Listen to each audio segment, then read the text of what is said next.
सोहा बहुत ही ज़्यादा खुदगर्ज़ हो चुकी है। उसे इस बात का एहसास नहीं है कि ज़ावियर की तबीयत ख़राब है या वो बेहोश होकर गिरा हुआ है, बल्कि वो तो उसकी बेहोशी का फ़ायदा उठा के उसके मारने की कोशिश करेगी।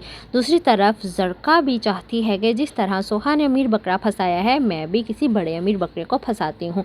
इसीलिए अब वो असफन पे डोरे डाल रही है, उसे अपने हसार में लेके उसके घर में बस जाना चाहती है। वो असफन के पास जाती है, उसे झूठी मूठी कहानी सुनाती है और उसे अपने साथ चलने को कहेगी कि मेरे साथ चले। आप तो जानते हैं माशरे का अकेली औरत कहाँ जा सकती है। इस पर असफंद उसे कहता है कि आज का स्केड्यूल तो मेरा बहुत बिजी है, मेरी काफ़ी मीटिंग्स हैं और ज़रूरी काम भी करने हैं। आज मैं फ्री नहीं हूँ। हाँ, कल 1 बजे हम जा सकते हैं। इस पर ज़रका खुश हो जाएगी कि चलो कल ही सही, लेकिन असफंद अब उसके साथ ज़्यादा टाइम स्पेंड करने लगेगा तो वो मज़ीद असफंद को अपने जाल में फंसा लेगी, अपनी अदाओं से उसके घर में आ सकेगी। दूसरी तरफ ज़ावियर बहुत परेशान होता है क्योंकि जितनी पार्टी में उसकी तजलील हो चुकी है और सोशल मीडिया पे वो बदनाम हो रहा है, वो ये सोच सोच के बहुत ज़्यादा परेशान हो जाता है और उसकी तबीयत काफ़ी ख़राब होती है। वो बेचारा गिरता पड़ता लटकता हुआ अपने कमरे में बेड पे जाके औंधे मुँह गिर जाएगा और बेहोश हो जाएगा, लेकिन उसकी किसी को कोई परवाह नहीं। दूसरी तरफ जिमल सोहा को काफ़ी बातें सुनाएगी कि मैं तो तुम्हें एक अच्छी लड़की समझती थी, तुम तो वो सोहा ही नहीं हो जिसे मैं जानती थी, तुम तो एक बेहिस लड़की हो।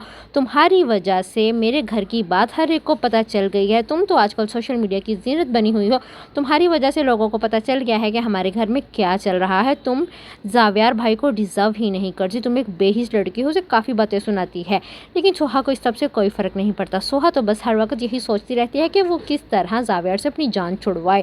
इसीलिए वो जिमल की बातों पे कोई रिएक्ट नहीं करती। जिमल उसे काफ़ी खूब सुनाती है कि तुम मेरे भाई के लायक ही नहीं हो। हमने तो अपने भाई की शादी की थी कि वो सुकून से ज़िंदगी गुजार सके।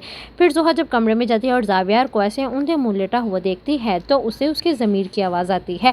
उसका ज़मीर उसे कहता है कि इसने तुम्हारे शोहर को मरने के लिए छोड़ा था, आज ये खुद ऐसे घिरा हुआ है, यही तुम्हारे पास बेहतरीन मौका है, ये मौका दोबारा नहीं आएगा। तुम ऐसे करो, इसे जान से मार दो, इस तरह तुम्हारी भी जान छूट जाएगी, सांप भी मर जाएगा और लाठी भी नहीं टूटेगी, तुम पे शक भी नहीं होगा। सोहा फिर आखिरकार तकिया उठाती है और ज़ावियर को वाकई ही वो मारने की कोशिश करती है।